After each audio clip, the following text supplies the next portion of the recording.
يا إخوة الإسلام هيا للأمام بالعزم والإقدام بصحبة القرآن. يا إخوة الإسلام هيا للأمام بالعزم والإقدام بصحبة القرآن. قرآن يضيء طريقا قرآن يا قوم مصدر عزنا. قرآن كان أساس مجدنا. قرآن أضحى السبيل لنصرنا. قرآن أضحى السبيل لنصرنا.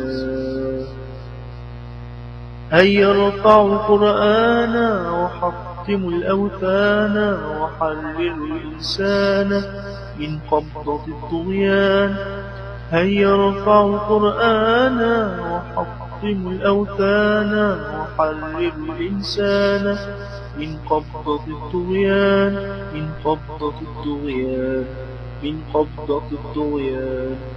قرآننا نور يضيء طريقنا. قرآننا يا قوم مصدر عزنا. قرآننا كان الأساس لمجدنا.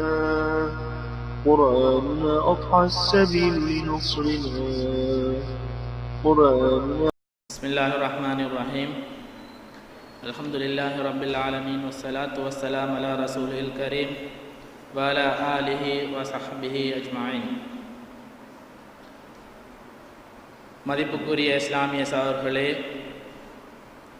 தங்களுடைய இல்லங்களிலே இருந்து கொண்டு வளமை போன்று எங்களுடைய நிகழ்ச்சிக்கு செவிதாழ்த்து கொண்டிருக்கின்ற சகோதரர்களே, சகோதரிகளே, தாய்மார்களே, அனைவருக்கும் அஸ்ஸலாமு அலைக்கும் வரஹ்மத்துல்லாஹி வபரகாத்து. காத்தாங்குடி இஸ்லாமிய வழிகாட்டல் நிலையத்தின் ஆண்களுக்கான வாராந்த மார்க்க விளக்க வகுப்பு தொடரிலே அல்ஹம்துலில்லாஹ் எமது புதிய நிர்மாண வேலைகளை தொடர்ந்து முதலாவதாக இன்று ஆரம்பித்து வைக்கப்படுகின்றது. அந்த வகையில் இந்த மீண்டும் ஆரம்பிக்கின்ற இந்த முதலாவது நிகழ்விலே அல் குர்ஆனோடு தொடர்பான அல் குர்ஆனோடு நெருக்கத்தை எங்களுக்கு ஏற்படுத்தி தரக்கூடிய ஒவ்வொரு வியாழக்கிழமையும் வெள்ளி இரவு அதிகமான நன்மைகளை பெற்றுத்தரக்கூடிய சூரத்துல் கஹ்ஃப் எங்களுக்கு உணர்த்துகின்ற பாடங்களும் அதனுடைய படிப்பினைகளும் தொடர்பாக சிறந்ததொரு விளக்க உரையை வழங்குவதற்காக ஷேக் எம்ஐஎம் அப்பாஸ் நலிமி பி அவர்கள் இங்கு வருகை தந்திருக்கின்றார்கள். அந்த வகையில் இந்த விளக்க நிகழ்ச்சியில் வழங்கப்படுகின்ற கையேடுகளை பெற்றுக்கொள்ளுமாறும் அதிலிருந்து பயனடைந்து கொள்ளுமாறும் இந்த விளக்க உரையை நிகழ்த்துவதற்காக சகோதரர் ஷேக் எம்ஐஎம் அப்பாஸ் நலிமி அவர்களை அழைக்கின்றேன். அஸ்ஸலாத்து வஸ்ஸலாமு அலா அஸ்ரஃபில் முர்ஸலீன் வ அலா ஆலிஹி வ ஸஹ்பிஹி அஜ்மஈன். அல்லாஹ்வினுடைய இல்லத்தில் அவனுக்கு விருப்பமான அமல்களை நிறைவேற்றிவிட்டு அமர்ந்திருக்கின்ற இஸ்லாமிய சகோதரர்களே, இன்று நாங்கள் ஒவ்வொரு வெள்ளி இரவும் ஓதுமாறு ரசூல் ஸல்லல்லாஹு அலைஹி வஸல்லம் அவர்களினால் பணிக்கப்பட்டிருக்கின்ற சூரத்துல் கஹ்ஃபினுடைய கருத்துக்களை சுருக்கமாக விளக்கத்தோடு நோக்கலாம் என்று நினைக்கின்றேன். சூரத்துல் கஹ்ஃபுடைய வசனங்களை பொறுத்த வகையிலே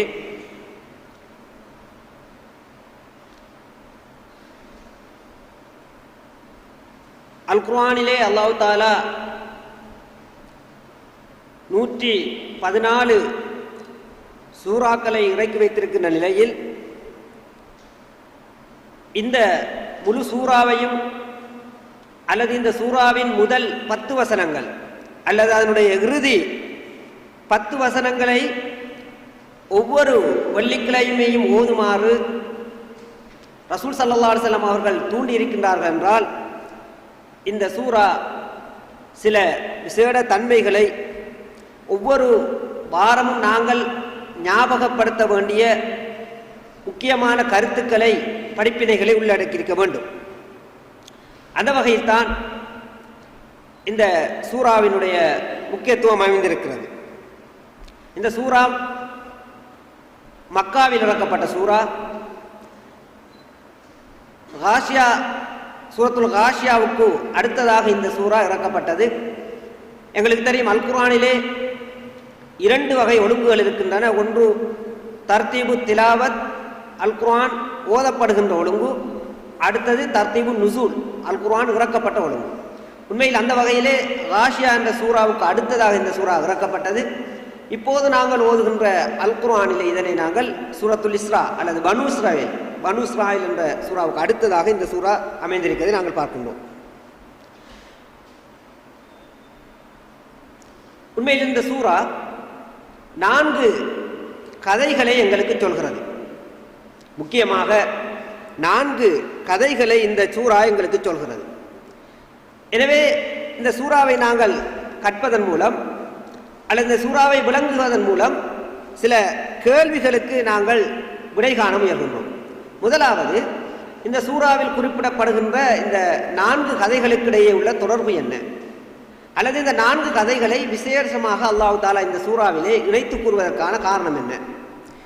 இரண்டாவது, இந்த சூறா ஏன் சூரத்துல் கௌஃப் என்ற பெயரால் அழைக்கப்படுகிறது. மூன்றாவது, இந்த சூறாவை அல்லாஹ் தஆலா ரசூல் ஸல்லல்லாஹு அலைஹி வஸல்லம் அவர்கள் ஒவ்வொரு வெள்ளிக்கிழமையும் ஓதுமாறு ஏவியிருப்பதில் விசேஷமாக ஏதாவது காரணம் இருக்கிறதா என்ற இந்த 3 கேள்விகளுக்கும் விடை காணுகின்ற வகையிலே எங்களுடைய இந்த சூறாவுக்கான விளக்கத்தை அமைத்துக் கொள்ளாமல் நினைக்கின்றேன். மதிப்புள்ள இஸ்லாமிய சகோதரர்களே, ரசூல் ஸல்லல்லாஹு அலைஹி வஸல்லம் அவர்கள் இந்த சூறாவின் சிறப்பு பற்றி, இந்த சூறாவை ஓதுவதன் சிறப்பு பற்றி பல ஹதீஸ்களை எங்களுக்கு சொல்லியிருக்கிறார்கள். ரசூல் ஸல்லல்லாஹு அலைஹி வஸல்லம் அவர்கள் சொன்னார்கள், மன் கரா சூரத்தல் கௌஃபி ஃபி யௌமில் ஜும்அத்தி அவ் மின் யௌமில் ஜும்அத்தி அலா அல்லாஹு லஹு நூரன் மின் தஹ்தி கதமைஹி இலா இனானிஸ் ஸமா. யார் சூரத்துல் கௌஃபை ஜும்மாவுடைய தினத்தில் ஓதுகின்றாரோ அவருக்கு இந்த சூரா அவருடைய காலின் கீழிருந்து வானத்தின் முகட்டு மட்டும் ஒளியாக அமைந்துவிடும். இது இந்த சூரா தொடர்பாக ரசூலுல்லாஹ் எங்களுக்கு சொன்ன ஒரு ஹதீஸ். அதே போன்று ரசூல் ஸல்லல்லாஹு அலைஹி வஸல்லம் அவர்கள் சொன்னார்கள், மன் கரா அஷரல் அவாஹிர் சூரத்தல் கௌஃப் கானத் லஹு இஸ்மத்தன் மினத் தஜ்ஜால். யார் இந்த சூரத்துல் கௌஃபினுடைய இறுதி 10 வசனங்களை ஓதுகின்றாரோ அது அவருக்கு தஜ்ஜாலிடமிருந்து பாதுகாப்பளிக்கும் என்று ரசூல் ஸல்லல்லாஹு அலைஹி வஸல்லம் அவர்கள் சொன்னார்கள். இன்னும் ஒரு இடத்திலே ரசூல் ஸல்லல்லாஹு அலைஹி வஸல்லம் அவர்கள் சொன்னார்கள், உங்களில் யார் தஜ்ஜாலை அடைந்து கொள்கிறாரோ அவர் சூரத்துல் கௌஃபின் ஆரம்ப வசனங்களை அவனுக்கு முன்னால் ஓதட்டும். எனவே இந்த வகையிலே இந்த சூரத்துல் கௌஃபை ரசூல் ஸல்லல்லாஹு அலைஹி வஸல்லம் அவர்கள் தஜ்ஜாலோடு தொடர்படுத்தி கூறியிருப்பதை நாங்கள் பார்க்கின்றோம். எனவே இந்த சூறாவுக்கும் தஜ்ஜாலுக்கும் ஏதோ ஒரு தொடர்பு இருப்பதை இந்த ஹதீஸ்கள் எங்களுக்கு வலியுறுத்துகின்றன. எனவே மதிப்புக்குரிய இஸ்லாமிய சகோதரர்களே, அந்த வகையில் இந்த சூறாவுக்கும் தஜ்ஜாலுக்கும் உள்ள தொடர்பு என்ன என்பதையும் நாங்கள் இந்த விளக்கத்தின் இடையிலே நோக்க இருக்கின்றோம். முதலில் நாங்கள் இந்த சூறா குறிப்பிடுகின்ற 4 கதைகளையும் ஓரளவு சுருக்கமாக நோக்கிவிட்டு அந்த கதைகளுக்குள்ள தொடர்பை நாங்கள் பார்க்கலாம்னு நினைக்கின்றேன். முதலாவது, இந்த சூறா குறிப்பிடுகின்ற சம்பவம் அஸ்ஹாபுல் கஹ்ஃப், குகைவாசிகள் என்று அழைக்கப்படுகின்ற ஒரு குழுவினருடைய வரலாற்றை இந்த சூறா முதலில் சொல்கிறது. ஈசா அலைஹிஸ்ஸலாம் அவர்களுடைய காலத்துக்கு பிறகு அவர்களை ஈமான் கொண்ட ஒரு குழுவினர் அவர்கள் வாழ்ந்த அந்த காலத்திலே இருந்த அரசனால் கடுமையாக சித்திரவதை செய்யப்பட்டு அவர்கள் ஈமானை விடுவதற்கு நிர்பந்திக்கப்பட்டார்கள். உண்மையில் ஈசா அலைஹிஸ்ஸலாம் அவர்கள் வானத்துக்கு உயர்த்தப்பட்டு ஒரு நீண்ட காலப்பிரிவிலே அவர்களுடைய உண்மையான மார்க்கம் மறைந்து அந்த நாட்டில் இணை வைக்கின்ற மனிதர்களுடைய தொகை அதிகரித்து உண்மையான கிறிஸ்தவம் மறைந்திருந்த காலப்பிரிவில் தான் இவர்கள் தூய மார்க்கத்தை பின்பற்றுபவர்களாக இருந்ததன் காரணமாக அந்த காலத்தில் இருந்த ஆட்சியாளனும் அதே போன்று அந்த அமைச்சர்களும் சேர்ந்து இந்த இளைஞர்களை கடுமையாக சித்திரவதை செய்தார்கள். எனவே இவர்கள் சித்திரவதை அல்லது அவர்கள் அந்த மார்க்கத்தை விட்டு அவர்கள் கொண்டிருக்கின்ற அந்த தூய்மையான கொள்கையை விட்டு நீங்காவிட்டால் அவர்களை கொன்று விடுவதாக பயமுறுத்தியதன் காரணமாக அவர்கள் தங்களுடைய ஈமானை பாதுகாத்துக் கொள்வதற்காக குகையிலே தஞ்சம் புக வேண்டிய நிலை அவர்களுக்கு ஏற்பட்டது. அல்லாஹ் தஆலா அவர்களை அந்த குகையொன்றிலே போய் தஞ்சம் புகுமாறு அவர்களுக்கு அல்லாஹ் உணர்த்தினான். ஃபாவு இலல் கௌஃபி யன்சுல்லக்கும் ரப்புக்கும் மிர் ரஹ்மதி வ யுஹய்யி லக்கும் மின் அம்ரிக்கும் மர்ஃபகா. நீங்கள் குகையிலே தஞ்சம் புகுந்து கொள்ளுங்கள், அல்லாஹ் தஆலா உங்களுக்கு அவனுடைய அருளை உங்களுக்கு விரித்து தருவான், அல்லாஹ் உங்களுக்கு தேவையான வாழ்க்கை வசதிகளை ஏற்படுத்தி தருவான் என்று அல்லாஹ் தஆலா அந்த இளைஞர்களுக்கு வாக்குறுதி அளிக்கின்றான். எனவே அந்த இளைஞர்கள் வேறு எந்த விடயத்தை பற்றியும் யோசிக்காமல் அந்த குகையிலே தஞ்சம் புகுகிறார்கள். உண்மையில் தங்களுடைய ஈமானை பாதுகாப்பதற்காக அந்த குகைக்கு சென்ற அந்த இளைஞர்கள் தங்களுடைய வாழ்க்கை வசதிகளை பற்றியோ அல்லது குகையிலே தங்களுக்கு என்ன ஏற்பாடு செய்யப்பட்டிருக்கிறது என்பதை பற்றியோ எவ்வித முன் அறிவுமே இல்லாத நிலையில் தான் அந்த குகையிலே தஞ்சம் புகுகிறார்கள். அல்லாஹ் தஆலா அவர்களை அந்த குகையிலே பாதுகாப்பதற்கான அவனுடைய இயற்கை சக்திகளின் ஊடாக அவர்களுக்கான ஒரு மிகப்பெரிய ஒரு பாதுகாப்பை அந்த குகையிலே ஏற்படுத்தினான். அவர்களை அல்லாஹ் தஆலா குகையிலே சென்றபோது நீண்ட கிட்டத்தட்ட 309 ஆண்டுகள் அவர்களை அந்த குகையிலே அல்லாஹ் தூங்க வைத்தான். 309 ஆண்டுகள் குகையிலே தூங்க வைத்த அவர்களை 309 ஆண்டுகள் முடிந்ததற்கு பிறகு அவர்கள் எவ்வாறு தூங்கினார்களோ அதே அமைப்பிலே அல்லாஹ் தஆலா அவர்களை எழுப்பி வெளியே கொண்டு வருகின்றார். எனவே இந்த 309 ஆண்டுகளும் அவர்களுடைய உடலை பாதுகாப்பதற்கான ஏற்பாட்டை அல்லாஹ் தஆலா அந்த குகையிலே செய்திருந்தார்.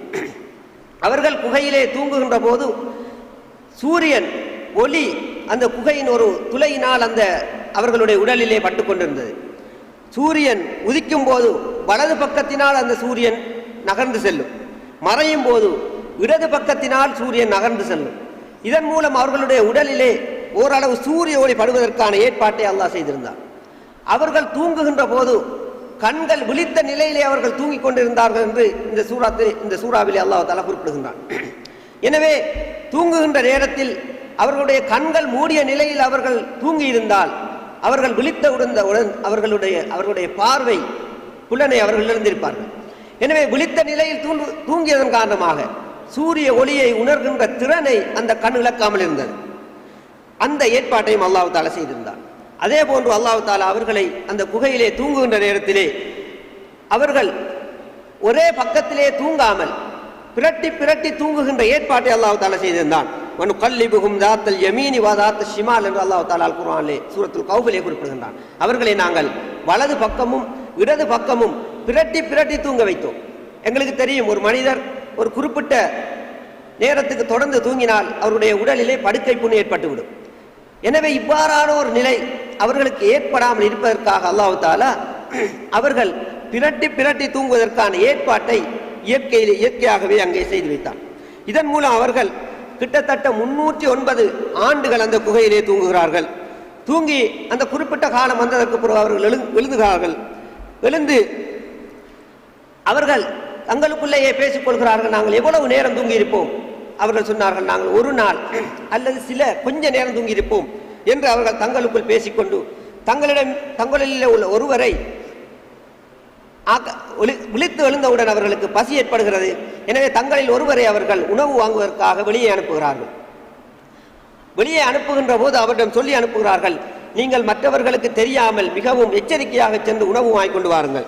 எனவே இந்த மனிதர் அவர்களிடம் இருந்த 300 ஆண்டுகள் பழமை வாய்ந்த நாணயத்தோடு கடைத்தெருவுக்கு செல்கிறார். கடைத்தெருவுக்கு சென்று இவர் உணவுப் பொருட்களை கேட்கின்ற போது அங்கே இருந்த கடைக்காரர் இவரை ஆச்சரியமாக பார்க்கின்றார். 300 வருடங்களுக்கு முற்பட்ட உடை அமைப்போடு அந்த நாணயத்தை கொண்டு ஒருவர் கடைக்கு வந்தால் நாங்கள் அவரை எவ்வாறு ஆச்சரியமாக பார்ப்போமோ அதே போன்று அந்த மக்கள் அவரை ஆச்சரியமாக பார்த்தார்கள். அப்போதுதான் இவருடைய உண்மையான நிலை அவர்களுக்கு தெரிய வருகிறது. ஏனென்றால் இவ்வாறு 300 ஆண்டுகளுக்கு முன்பு ஒரு இளைஞர் கூட்டம் திடீரென்று காணாமல் போன செய்தி செவி வழியாக அந்த சமூகத்திலே பரவி வந்து கொண்டிருந்தது.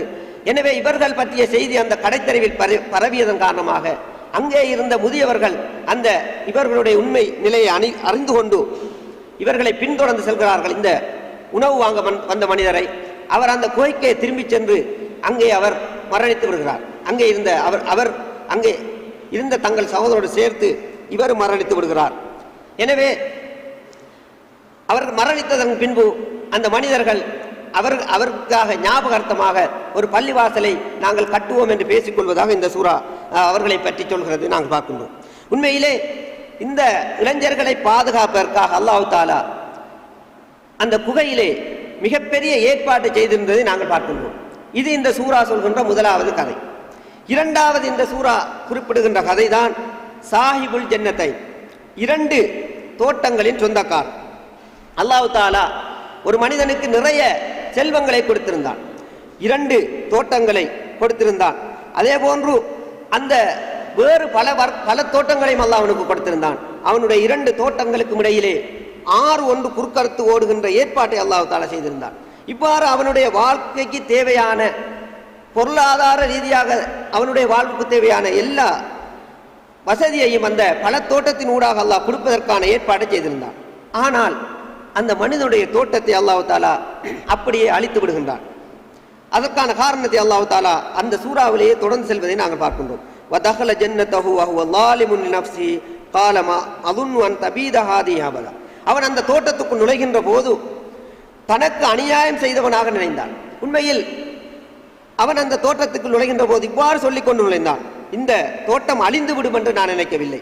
இந்த தோட்டம் அழிந்து விட்டாலும் இதைவிட சிறந்ததை அல்லாஹ் தஆலா எனக்கு மறுமையில் தருவான் என்று சொல்லிக்கொண்டு அவன் அந்த தோட்டத்துக்குள் நுழைகிறான். அப்போது அவனுக்கு ஒரு ஏழை நண்பன் இருந்தான். அவன் இவ்வாறு சொல்கின்ற போது அவனோடு கூடவே அந்த நண்பன் இருந்து சொல்கிறான், நீ அவ்வாறு சொல்ல வேண்டாம், அல்லாஹ் தஆலா நினைத்தால் இந்த தோட்டத்தை அப்படி அழித்து விடுவான். நான் உன்னை விட செல்வத்திலே குறைந்தவனாக இருக்கலாம், ஆனால் அல்லாஹ் தஆலா நாடினால் உனது செல்வத்தை அழித்து விடுவான். எனவே நீ இவ்வாறு அல்லாஹ்வை நிராகரிக்காதே என்று அந்த மனிதன் கூறுகின்றான். உண்மையில் அவன் நிராகரிக்கின்ற எந்த வார்த்தையுமே சொல்லவில்லை நேரடியாக. ஆனால் மறுமையிலே அவன் சந்தேகம் கொண்டான்.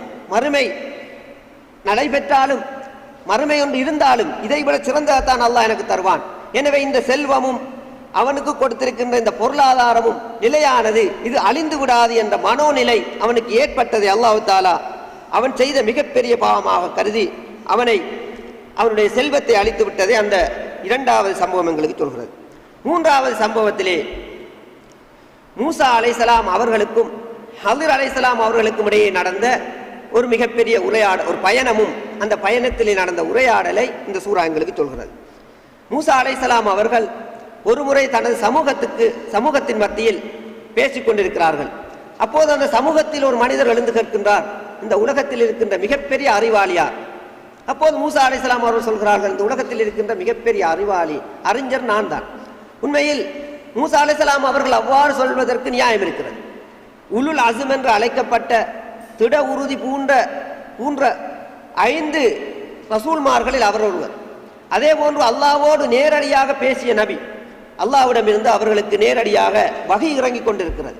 எனவே இந்த 3 காரணங்களினால் உலகத்திலே மிகப்பெரிய அறிஞர் தான் என்று சொல்வதற்கு அவர்களுக்கு தகுதி இருக்கிறது. ஆனால் அல்லாஹ் தஆலா மூசா அலைஹிஸ்ஸலாம் அவர்களுடைய அந்த பதிலை ஏற்றுக்கொள்ளவில்லை. ஏனென்றால் அல்லாஹ் தஆலா ஒரு மனிதனுக்கு கொடுத்திருக்கின்ற அறிவு என்பது அவன் வரையறுத்து கொடுத்தது. எனவே யாரும் அல்லாஹ்வுடைய முழு அறிவையும் நான் பெற்றுவிட்டேன் என்று ஒரு நபியாக இருந்தாலும் கூட அவர் அவ்வாறு பேசக்கூடாது என்பதை மூசா அலைஹிஸ்ஸலாம் அவர்களுக்கு அல்லாஹ் உணர்த்த நாடினான்.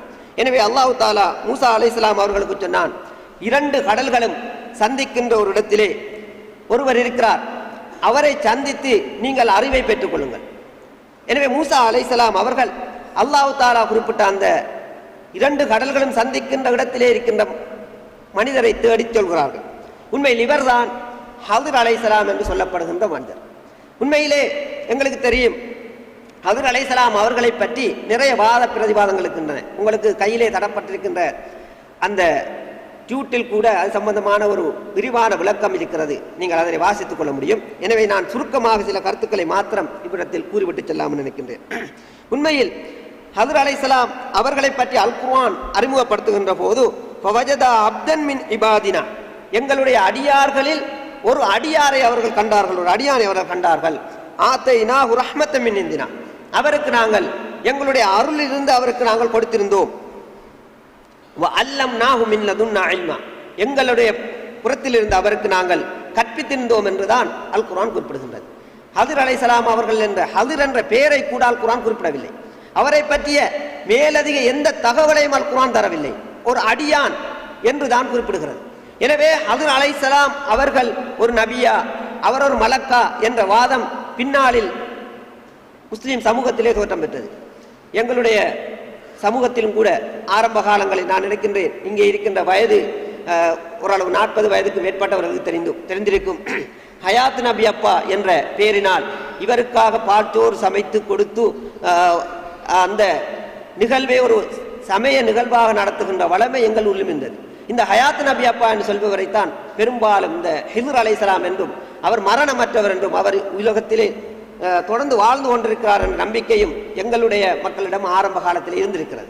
எனவே அது சம்பந்தமான விளக்கம் உங்களுக்கு தரப்பட்டிருக்கின்ற அந்த டியூட்டில் இருக்கிறது. அவர் தொடர்பான அந்த விளக்கத்தை நீங்கள் வாசித்துக் கொள்ள முடியும். எனவே இந்த ஹதர் அலைஹிஸ்ஸலாம் அவர்களை பின்தொடர்ந்து சென்று மூசா அலைஹிஸ்ஸலாம் அவர்களை கற்றுக்கொள்ளுமாறு அல்லாஹ் பணிக்கின்றார்.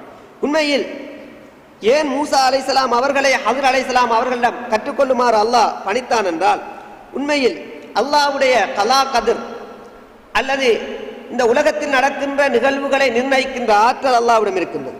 எனவே அந்த செயல் பற்றிய அறிவை எந்த ஒரு மனிதரும் பெற்றுக்கொள்ள முடியாது. உண்மையில் ஹதர் அலைஹிஸ்ஸலாம் அவர்களோடு மூசா அலைஹிஸ்ஸலாம் அவர்கள் பயணம் செய்த போது சந்தித்த அந்த நடந்த அந்த சம்பவங்களை நீங்கள் பார்க்கின்ற போது விளங்கும். அவை ஷரியத் ரீதியில் உண்மையில் அவர் செய்த சாதாரண பார்வையில் அவர் செய்த அந்த செயல் ஒரு குற்றமாக தெரியும். ஹதர் அலைஹிஸ்ஸலாம் அவர்கள் செய்த அந்த செயல்கள் குற்றமாக தெரியும். ஆனால் அவர் சொன்ன அந்த விளக்கத்தின் அடிப்படையில் அது ஒரு குற்றமாக எங்களுக்கு பிறகு அது குற்றம் என்ற உணர்வு எங்களுக்கு வராது. எனவே இந்த வகையிலே அல்லாஹ் தஆலா அந்த உலகத்திலே சில மனிதர்களுக்கு விசேடமான அல்லது சிலருக்கு விசேடமானவை கொடுத்திருக்க முடியும் என்பதை மூசா அலைஹிஸ்ஸலாம் அவர்களுக்கு அல்லாஹ் உணர்த்த நாடினான். எனவே இந்த வசனத்தை வைத்துக்கொண்டு சில வித்தியாசமான கருத்துக்களையும் அல் குர்ஆனிலே பெற முயல்வார்கள். இல்முல் பாத்தின், இல்முல் லாஹிர், இல்முல் பாத்தின் என்று சொல்லி குர்ஆனிலே 2 வகையான அறிவுகள் இருக்கின்றன. எனவே ஒவ்வொரு குர்ஆன் வசனத்துக்கும் 70 வகையான உள்ளார்ந்த விளக்கம் இருக்கிறது என்ற கருத்தை எல்லாம் அல் குர்ஆன் வசனங்களுக்கு கொடுக்க முனைவர்கள் இருக்கிறார்கள். உண்மையில் அந்த கருத்துக்களை இது உண்மையில் குறிக்காது. ஹதர் என்ற அந்த குறிப்பிட்ட நபரை அல்லது குறிப்பிட்ட மனிதரை அல்லாஹ் தஆலா இவ்விடத்திலே மூசா அலைஹிஸ்ஸலாம் அவர்களுக்கும் எங்களுக்கும் ஒரு பாடத்தை கற்பிப்பதற்காக அல்லாஹ் இந்த சூறாவிலே கொண்டு வருகின்றான். அதாவது எல்லா அறிவையும் எல்லோரும் அறிந்து கொள்ள முடியாது. அதே போன்று உலகத்தில் நடக்கின்ற எல்லா செயல்களுடைய காரணங்களையும் மனிதர்களான நாங்கள் அறிந்து கொள்ள முயலக்கூடாது. அல்லாஹ்வுடைய கலா கதிர், தக்தீர் என்ற ஒரு விடயம் இருக்கிறது, அதனை நாங்கள் ஏற்றுக்கொள்ள வேண்டும் என்ற உண்மையை உணர்த்துவதற்காக இங்கே மூசா அலைஹிஸ்ஸலாம் ஹதர் அலைஹிஸ்ஸலாம் அவர்களுக்கு இடையிலான சம்பாஷணை அல்லாஹ் கொண்டு வருகிறான். எனவே மூசா அலைஹிஸ்ஸலாம் அவர்கள் இந்த ஹதர் அலைஹிஸ்ஸலாம் அவர்களை அந்த 2 கடல்களும் சந்திக்கின்ற இடத்திலே சந்திக்கின்றார்கள். மூசா அலைஹிஸ்ஸலாம் அவர்கள் தன்னோடு யூஷா பின் நூன் என்ற தன்னுடைய சீடரையும் அழைத்துக் கொண்டு செல்கிறார்கள். அவரை அல் குர்ஆன் அல் ஃபத்தா என்று தான் அறிமுகப்படுத்துகிறது. அவருடைய பெயரை ஹதீஸ்கள் தான் எங்களுக்கு சொல்கிறது. எனவே இந்த மூவரும் பிரயாணம் செய்து அப்படியே ஒரு கடற்கரை ஓரத்தான் நடந்து செல்கின்ற போது ஒரு கப்பல் பிரயாணம் செய்வதற்கு தயாராக இருக்கிறது. மூசா அலைஹிஸ்ஸலாம் அவர்களும் ஹதர் அலைஹிஸ்ஸலாம் அவர்கள் அந்த கப்பலிலே ஏறுகிறார்கள். கப்பலில் ஏறி பிரயாணம் செய்து கொண்டிருக்கின்ற போது ஹதர் அலைஹிஸ்ஸலாம் அவர்கள் அந்த கப்பலிலே ஒரு துளையை விடுகிறார்கள். கப்பலிலே ஒரு சேதத்தை ஏற்படுத்துகிறார்கள். உண்மையில் மூசா அலைஹிஸ்ஸலாம் அவர்களை அழைத்து செல்கின்ற போதே ஹதர் அலைஹிஸ்ஸலாம் அவர்களுக்கு ஒரு நிபந்தனை இட்டிருந்தார்கள். என்னோடு நீங்கள் வருகின்ற போது நடைபெறுகின்ற எந்த சம்பவம் தொடர்பாகவும் நான் உங்களுக்கு அறிவிப்பதற்கு முன்பு நீங்கள் கேள்வி கேட்கக்கூடாது என்ற நிபந்தனை விட்டிருந்தார்கள்.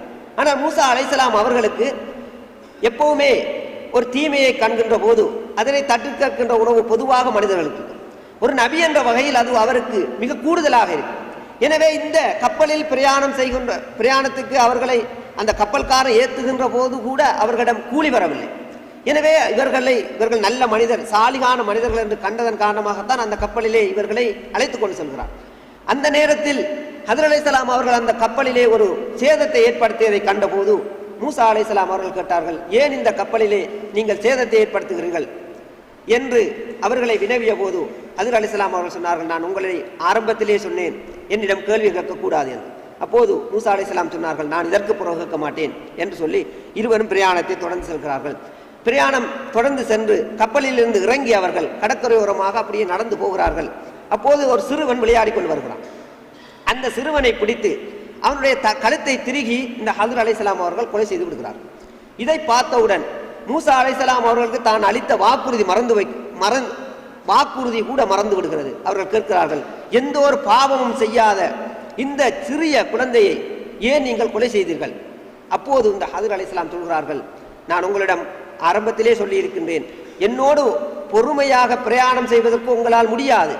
எனவே என்று சொன்னபோது மூசா அலைஹிஸ்ஸலாம் அவர்கள் மீண்டும் சொல்கிறார்கள், இதற்கு பிறகு நான் உங்களிடம் எதுவும் கேட்க மாட்டேன். ஏதாவது உங்களிடம் கேட்டால் என்னை நீங்கள் கூட்டிக் கொண்டு செல்ல வேண்டாம் என்று மூசா அலைஹிஸ்ஸலாம் அவர்கள் சொல்கிறார்கள். எனவே இவர்கள் தொடர்ந்து தங்களுடைய பிரயாணத்தை தொடர்கிறார்கள். தொடர்ந்து அவர்கள் சென்று ஒரு ஊரை அடைகிறார்கள். அந்த ஊர் மதில்களால் கட்டப்பட்ட மதில் கட்டப்பட்ட ஒரு ஊர். அந்த ஊருக்குள் நுழைந்து இவர்கள் கடும் பசியோடு தாகத்தோடு இருந்ததன் காரணமாக அந்த ஊர் மக்களிடம் உணவு கேட்கிறார்கள். அந்த ஊரில் இருந்த யாரும் இவர்களை உபசரிப்பதற்கு தயாராக இருக்கவில்லை. எனவே இவர்கள் களைப்போடு அந்த ஊரின் எல்லையில் வந்து அந்த ஒரு சுவருக்கு அருகிலே அமர்ந்து கொள்கிறார்கள். அப்போது அவர்கள் அமர்ந்திருந்த சுவர் சாய்ந்து விழுவதற்குரிய நிலையிலே சரிந்த நிலையில் இருந்தது. எனவே ஹதர் அலைஹிஸ்ஸலாம் அவர்கள் தன்னுடைய 2 கைகளாலும் அந்த சுவரை அப்படியே பிடித்து நிமித்தி வைக்கிறார்கள்.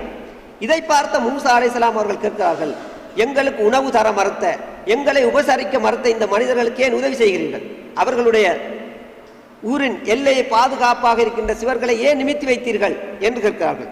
அப்போது ஹதர் அலைஹிஸ்ஸலாம் அவர்கள் சொல்கிறார்கள், ஹாதா ஃபிராக்கும் பைனி வ பைனக், உங்களுக்கும் நீங்களும் நானும் பிரிகின்ற நேரம் வந்துவிட்டது. இதற்கு பிறகு உங்களை நான் கூட்டிக் கொண்டு செல்ல முடியாது என்று சொல்லிவிட்டு நடந்த அந்த 3 சம்பவங்கள் தொடர்பான கருத்தை, அதனுடைய விளக்கத்தை இவர்களுக்கு கொடுக்கிறார்கள். முதலாவதாக, கப்பலில் ஏன் நான் துளையிட்டேன் என்றால், இந்த கப்பல் ஏழைகளான 2 ஏழைகளுக்கு சொந்தமான கப்பல். இந்த கப்பல் போய் சேர்கின்ற துறைமுகத்திலே ஒரு அரசன் இருக்கின்றான். அவனிடம் ஒரு பைத்தியம் இருக்கிறது. ஏதாவது புதிய பொருளை, அழகான பொருளை கண்டால் அவன் அப்படியே அதனை எடுத்துக்கொள்வான். எனவே இந்த கப்பல் 2 ஏழைகளுக்கு உரியது.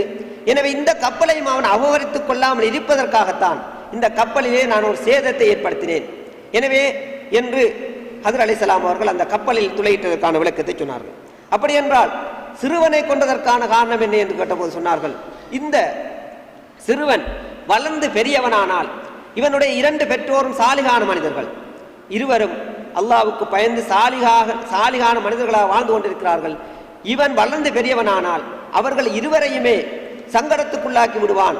எனவே அவர்களுக்கு இவன் பெரிய தொல்லையாக மாறிவிடுவான் என்பதற்காகத்தான் இவனை நான் கொலை செய்தேன் என்று ஹதர் அலைஹிஸ்ஸலாம் அவர்கள் அந்த சிறுவனை கொண்டதற்கான விளக்கத்தை கொடுத்தார்கள். 3வது, அந்த மதிலை ஏன் நீங்கள் நிமித்தி வைத்தீர்கள் என்று கேட்டதற்கு சொன்னார்கள், இந்த மதிலுக்கு கீழே 2 அனாதை சிறுவர்களுக்கான அவர்களுடைய சொத்துக்களை அவர்களுடைய பெற்றோர்கள் வைத்திருக்கிறார்கள். அவர்களுடைய பெற்றோர்கள் இந்த 2 அனாதை சிறுவர்களுடைய சொத்துக்களை இந்த சுவருக்கு கீழே வைத்திருக்கிறார்கள். எனவே இந்த சுவர் இப்போது விழுந்து விட்டால் அந்த பிள்ளைகள் பருவம் அடைந்ததற்கு பின்புதான் அவர்களிடம் அந்த செல்வம் போய் சேர வேண்டும் என்று அவர்கள் பாதுகாத்து வைத்திருக்கிறார்கள். இந்த சுவர் இப்போது விழுந்து விட்டால் அந்த சொத்துக்களை ஏனையவர்கள் எடுத்துக்கொள்வார்கள். அந்த சிறுவர்களுக்கு, அந்த அனாதைகளுக்கு அந்த சொத்து கிடைக்காமல் போய்விடும்.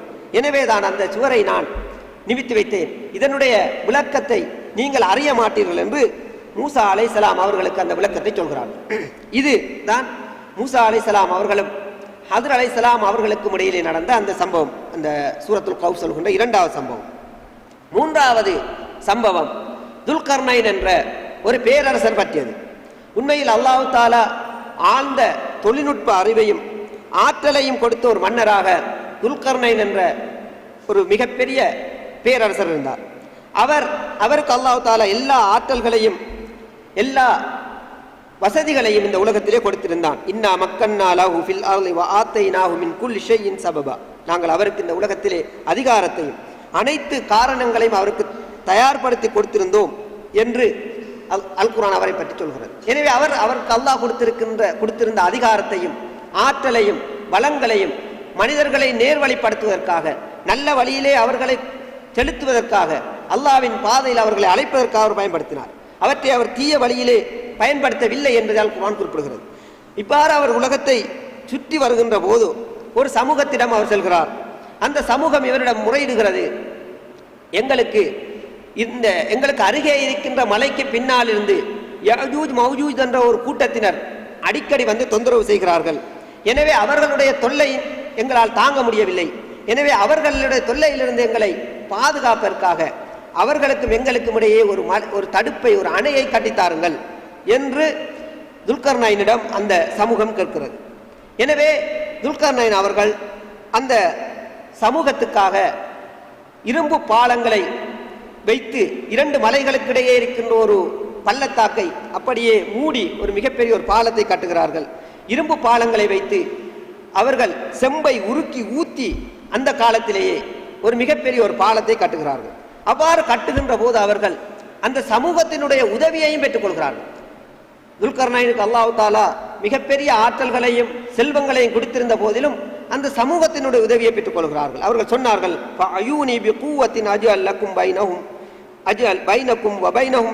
நீங்கள் எனக்கு உங்களுடைய சக்தியை கொண்டு உதவி செய்யுங்கள்.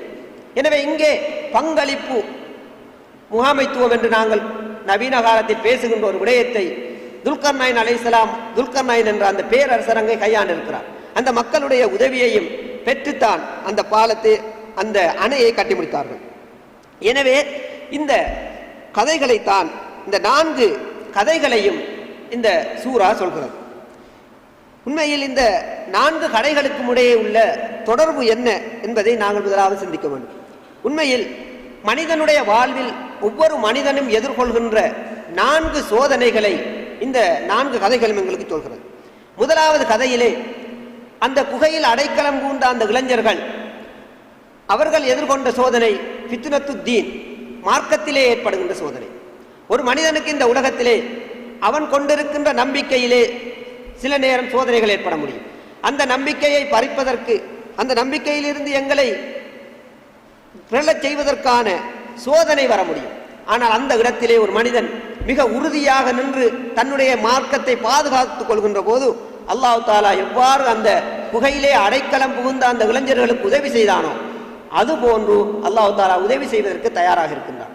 எந்த தயார் நிலையும் இல்லாமல் அல்லாஹ்வை மாத்திரம் நம்பி அந்த குகைகளுக்குள் சென்ற அந்த இளைஞர்களுக்கு அல்லாஹ் தஆலா அவர்களை 309 வருடங்கள் எந்த வெளி உதவியும் இன்றி அல்லாஹ் தஆலா அவர்களை பாதுகாத்தது போன்று இந்த மார்க்கத்தின் மீது, மார்க்கத்திலே ஒரு மனிதனுக்கு சோதனை வருகின்ற போது அல்லாஹ்வின் மீது உறுதியான நம்பிக்கை வைத்து ஒரு மனிதன் அந்த சோதனையை எதிர்கொள்கின்ற போது அல்லாஹ் தஆலா அவனை பாதுகாப்பான் என்பதை முதலாவது கதையிலே அல்லாஹ் தஆலா எங்களுக்கு சொல்கின்றார். இரண்டாவது கதையிலே 2 தோட்டங்களின் சொந்தக்காரனாக இருந்த அந்த மனிதனுடைய கதையிலே அல்லாஹ் தஆலா எங்களுக்கு சொல்கின்ற கருத்து, எங்களுக்கு புலப்படுகின்ற விஷயம் என்னவென்றால், ஃபித்னத்துல் மால், செல்வத்திலே ஏற்படுகின்ற சோதனை. ஒரு மனிதனுக்கு அல்லாஹ் தஆலா எல்லா செல்வங்களையும் கொடுத்து அந்த செல்வத்தின் ஊடாகவும் ஒரு மனிதனை சோதிக்கலாம். அவனுடைய ஈமானை, அவனுடைய மார்க்கத்தின் மீது அவன் கொண்டிருக்கின்ற பற்றுறுதியை, அந்த செல்வத்தை அல்லாஹ்வுக்காக விருப்பமான வழியிலே செலவு செய்கின்றானா என்பதை அல்லாஹ் தஆலா சோதிக்க முடியும். எனவே அந்த நேரத்தில் அல்லாஹ் இதனை எனக்கு சோதனைக்காக தந்திருக்கின்றான் என்ற உணர்வோடு அந்த மனிதன் அந்த செல்வத்தை பயன்படுத்தினால் வெற்றி பெற்றான். ஆனால் இந்த மனிதன் அந்த உணர்வை கொண்டிருக்கவில்லை. அவன் சொன்னான், வமா அதுன்னு ஸாஅத காயிமத்தன், மறுமை நாள் வரும் என்று நான் நினைக்கவில்லை. அப்படி வந்தாலும் பைன்றுவிர்த்து இலா ரப்பி ல அஜிதன்ன கைரம் மின்ஹா முன்கலம், நான் அப்படி மறுமை நாள் ஒன்று வந்து அல்லாஹ்விடம் திரும்பி போனாலும் இதை விட சிறந்ததான் அல்லாஹ் தருவான். எனவே இந்த உலக செல்வம் மறுமையை விட சிறந்தது, அல்லது அல்லாஹ் தஆலா உடைய மறுமை நாள் நம்பிக்கையை அவன் ஒரு துச்சமாக மதிக்கின்ற ஒரு மனோநிலைக்கு வந்து விட்டான். எனவே இந்த செல்வம் சில போது மனிதரிடம் இவ்வாறான மனோநிலையை ஏற்படுத்த முடியும். எனவே தான் அல்லாஹ் தஆலா அவ்வாறான சோதனையின் போது எவ்வாறு அவனுடைய அந்த ஏழை நண்பன் அவனுக்கு உபதேசித்தானோ, நீ இவ்வாறு சொல்லாதே, அல்லாஹ் தஆலா இந்த செல்வத்தை அழித்து விடலாம், அல்லாஹ் தஆலா இதை விட சிறந்ததை எனக்கு தரலாம், நீ இன்றைக்கு பணக்காரனாக இருக்கின்றாய், நாளை நீ ஏழையாக மாறி நான் பணக்காரனாக மாறிவிட முடியும் என்பதை அல்லாஹ் தஆலா அந்த மனிதனின் அந்த ஏழை நண்பனின் ஊடாக அவனுக்கு உணர்த்தினான். ஆனால் அந்த உணர்த்தலில் இருந்து அவன் படிப்பினை பெறவில்லை. எனவே செல்வத்தின் மூலம் ஒரு மனிதனுக்கு சோதனை வர முடியும்.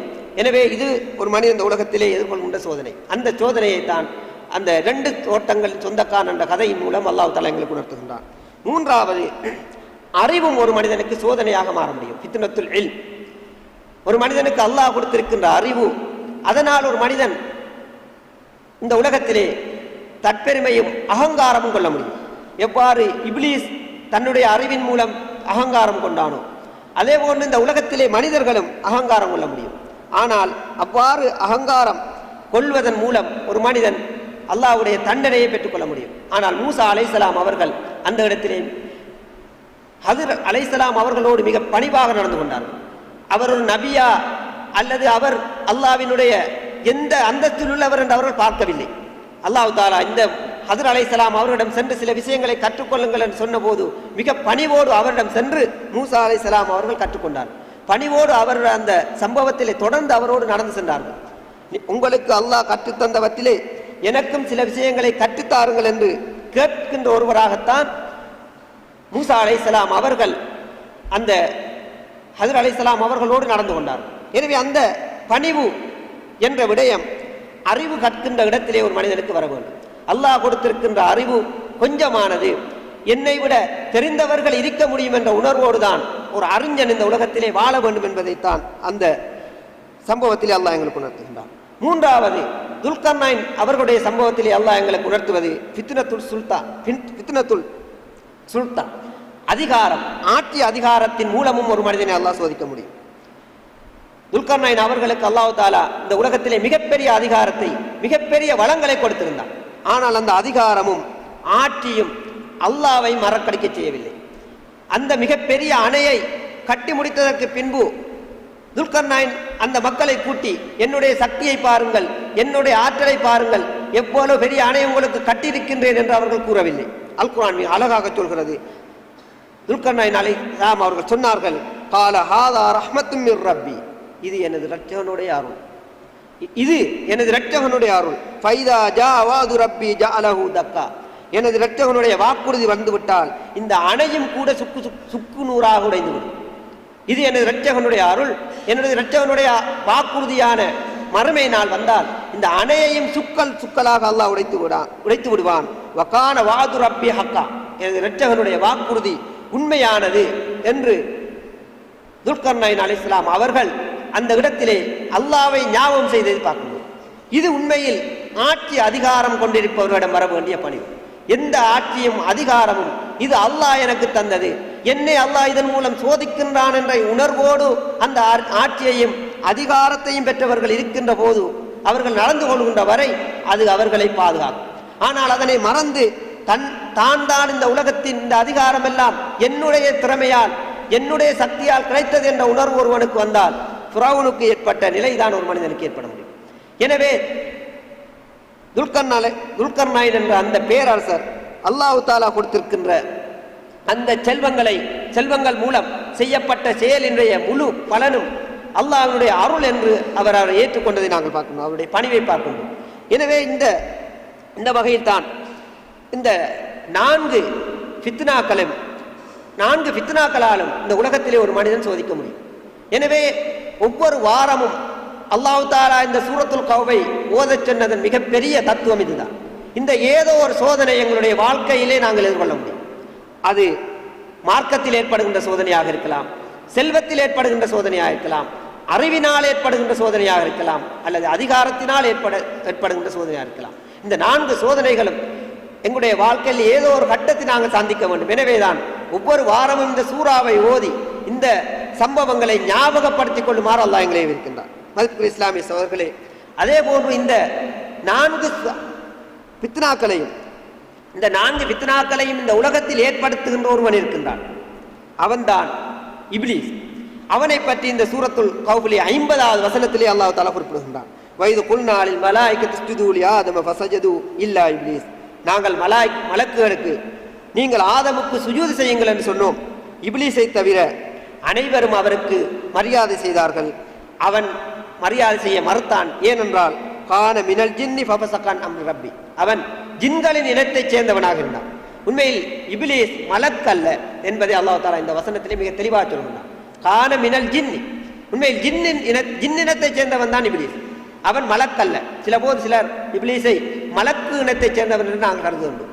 அவனுடைய அறிவு தரம், அவனுடைய உயர்ந்த அந்தஸ்தின் காரணமாகத்தான் அல்லாஹ் தஆலா மலக்குகளுடைய சபையிலே அவனுக்கு இடம் அளித்திருந்தான். உண்மையில் அவன் மலக்குகளை சேர்ந்தவன் அல்ல, ஜின்களின் இனத்தைச் சேர்ந்தவன். எனவேதான் அல்லாஹ் தஆலா தொடர்ந்து சொல்கிறான், அவ தத்தஹிதூனஹு வ துர்ரியதஹு அவுலியா மின் தூனி, நீங்கள் இப்லீஸையும் அவனுடைய சந்ததியினரையும் உங்களுடைய உதவியாளர்களாக அவுலியாக்களாக எடுத்துக்கொள்வீர்களா என்னை விட்டுவிட்டு? வஹும் லக்கும் அதுவும், அவன் உங்களுக்கு எதிரியாக இருக்கின்றான் என்று அல்லாஹ் தஆலா இந்த வசனத்திலே மிக தெளிவாக சொல்கிறான். எனவே இந்த 4 சோதனைகளையும் ஏற்படுத்துகின்ற முக்கிய பொறுப்பை இப்லீஸ் ஏற்றிருக்கிறான். எனவே இந்த சோதனைகளை இந்த இப்லீஸ் ஏற்படுத்துவதற்கு காரணமாக அவனை பற்றியும் நாங்கள் எச்சரிக்கையாக இருக்க வேண்டும். அவனுடைய சந்ததியினர், அவனுடைய உறவினர்கள், அவனுடைய படையை பற்றி நாங்கள் எச்சரிக்கையாக இருக்க வேண்டும் என்பதை இந்த வசனம் எங்களுக்கு சொல்கிறது. அடுத்து உண்மையில் இந்த சூரா சோதனைகளிலிருந்து நாங்கள் பாதுகாப்பு பெறுவதற்கான வழிவகைகளை பேசுகின்ற சூரா. உண்மையில் இந்த உலகத்திலே ஒரு மனிதன் சந்திக்கின்ற மிகப்பெரிய சோதனை ரசூல் ஸல்லல்லாஹு அலைஹி வஸல்லம் அவர்கள் கூறியது போன்று தஜ்ஜால். ரசூல் ஸல்லல்லாஹு அலைஹி வஸல்லம் அவர்கள் சொன்னார்கள், ஆதம் அலைஹிஸ்ஸலாம் முதல் மறுமை வரை இடம்பெறும் மிகப்பெரிய சோதனையான தஜ்ஜாலின் சோதனையிலிருந்து நீங்கள் பாதுகாப்பு தேடுங்கள் என்று ரசூல் ஸல்லல்லாஹு அலைஹி வஸல்லம் அவர்கள் சொல்லியிருக்கிறார்கள். எனவே தான் நாங்கள் ஒவ்வொரு தொழுகையிலும் அத்தஹியாத் முடிந்தவுடன் கேட்கின்ற ஒரு துஆ இருக்கிறது, அல்லாஹும்ம இன்னி அஊது பிக்க மின் ஃபித்னத்தித் தஜ்ஜால் வ மின் மஹ்யா வல் மமாத் என்ற பிரார்த்தனையை ஓதுமாறு ரசூலுல்லாஹ் தொழுகையில் ஓதுமாறு கற்றுத் தந்திருக்கிறார். சஹாபாக்கள் ரசூல் ஸல்லல்லாஹு அலைஹி வஸல்லம் அவர்கள் எந்த அளவுக்கு தஜ்ஜாலை பற்றி அவர்களுக்கு அறிவுறுத்தினார்கள் என்றால், மதீனா பள்ளிவாசலில் அவர்கள் இருக்கின்ற போது மதீனா பள்ளிவாசலுக்கு அருகே இருக்கின்ற ஈச்சம் சோலையில் ஏதாவது ஒரு சலசலப்பு கேட்டால் தஜ்ஜால் வந்து விட்டானோ என்று நாங்கள் நினைப்போம். அந்த அளவு தஜ்ஜால் பற்றிய உணர்வு ஒரு ரசூல் ஸல்லல்லாஹு அலைஹி வஸல்லம் அவர்கள் உணர்வை சஹாபாக்களுக்கு ரசூலுல்லாஹ் ஏற்படுத்தியிருந்தார்கள். ஏனென்றால் தஜ்ஜாலுடைய சோதனை என்பது இந்த உலகத்திலே ஒரு மனிதன் எதிர்கொள்கின்ற மிகப்பெரிய சோதனை. ஒரு மனிதனுடைய ஈமானை ஃபசாதாக்குகின்ற அத்தனை காரணங்களையும் கொண்டு வருகின்ற ஒருவனாக தஜ்ஜால் இருப்பான். உண்மையில் இந்த 4 சோதனைக்கும் தஜ்ஜாலுக்கும் இடையில் இருக்கின்ற தொடர்பு யாது? ரசூல் ஸல்லல்லாஹு அலைஹி வஸல்லம் அவர்கள் நாங்கள் ஏற்கனவே பார்த்தது போன்று இந்த சூறாவை ஓதினால் தஜ்ஜாலிடம் இந்த பாதுகாப்பு கிடைக்கும் என்று கூறியிருக்கிறார். யார் இந்த சூரத்துல் கௌஃபை ஓதுகின்றாரோ அவருக்கு தஜ்ஜாலிடம் இந்த பாதுகாப்பு கிடைக்கும் என்று ரசூல் ஸல்லல்லாஹு அலைஹி வஸல்லம் அவர்கள் கூறியிருந்தால், இந்த 4 சோதனைக்கும் தஜ்ஜாலுக்கும் உள்ள தொடர்பு என்ன? உண்மையில் இந்த நாங்கள் ஏற்கனவே பார்த்த இந்த 4 சோதனையும் மொத்தமாக கொண்டு வருகின்ற ஒருவனாக தஜ்ஜால் இருப்பான். உண்மையில் மார்க்கத்தின் சோதனையை கொண்டு வருகின்றவனாக இருப்பான், செல்வத்தில் சோதனையை கொண்டு வருவனாக இருப்பான், அறிவிலே சோதனையை கொண்டு வருபவனாக, அதிகாரத்திலே சோதனையை கொண்டு வருவனாக தஜ்ஜால் இருப்பான். தஜ்ஜால் தன்னை கடவுள் என பிரகடனப்படுத்துவான், நான் தான் அல்லாஹ் என்று பிரகடனப்படுத்துவான். அவனை ஈமான் கொண்டவர்களுக்கு சொர்க்கத்தில் போடுவதாக அவன் ஒரு சொர்க்கத்தை உருவாக்கி வைத்து அதே அவனை ஈமான் கொண்டவர்களை தூக்கி போடுவான். அதே போல வானத்தை பார்த்து மழை பொழிய சொன்னால் மழை பொழியும், பாலை நிலத்தை பார்த்து அவன் பயிர்களை முளைப்பிக்குமாறு அந்த நிலத்துக்கு கட்டளையிடுவான், அந்த நிலங்களில் பச்சை பசேல் என்று தாவரங்கள் முளைக்கும். இவை எல்லாம் ஹதீஸ்களிலே கூறப்பட்ட விடயங்கள். எனவே செல்வத்தை காட்டி மனிதர்களை மயக்குகின்ற வேலையை செய்வான். அதே போன்று நிறைய அற்புதங்களை காட்டுவான், மனிதர்களுடைய பகுத்தறிவால் புரிந்து கொள்ள முடியாத அற்புதங்கள், அல்லாஹ்வை தவிர வேறு யாரும் இந்த அற்புதங்களை காட்ட முடியாது என்று மனிதர்கள் நினைத்து அவனை ஏற்றுக்கொள்வார். ஒரு மனிதனை அழைத்து அந்த மனிதனை 2ஆக பிளந்து விட்டு திரும்ப அந்த மனிதனை அழைப்பான், அந்த மனிதன் வருவான். இவ்வாறு அதே போன்று ஒரு மனிதனை அழைத்து அவனுடைய பெற்றோர்களை மரணித்து கபர்களில் இருக்கின்ற அவனுடைய பெற்றோரை உயிர்ப்பித்து காட்டுவான். இவ்வாறு பல அற்புதங்களை தஜ்ஜால் காட்டுவான். எனவே இந்த தஜ்ஜாலுடைய இந்த அற்புதங்களை காட்டுகின்ற போது நிறைய பலவீனமான ஈமான் கொண்ட நிறைய மனிதர்கள் தங்களுடைய ஈமானை இழந்து விடுகின்ற நிலை ஏற்படும். எனவே தான் ரசூல் ஸல்லல்லாஹு அலைஹி வஸல்லம் அவர்கள் அந்த தஜ்ஜாலிடமிருந்து பாதுகாக்குமாறு எங்களை பிரார்த்திக்க சொல்லியிருக்கிறார். அவனுடைய அதிகாரம் எந்த அளவு வியாபித்திருக்கும் என்றால், மக்கா மதீனா என்ற 2 நகரங்களை தவிர எல்லா நகரங்களிலும் அவனுடைய செல்வாக்கு இருக்கு. அவனை பின்பற்றுகின்றவர்கள் இருப்பார்கள், அவனுடைய பிரதிநிதிகள் இருப்பார்கள், அவனுடைய அதிகாரம் பறந்து போய் இருக்கும் என்று ஹதீஸ்கள் எங்களுக்கு சொல்கின்றன. எனவே இவ்வாறு அதிகாரம் கொண்டவனாக இந்த தஜ்ஜால் இருப்பான்.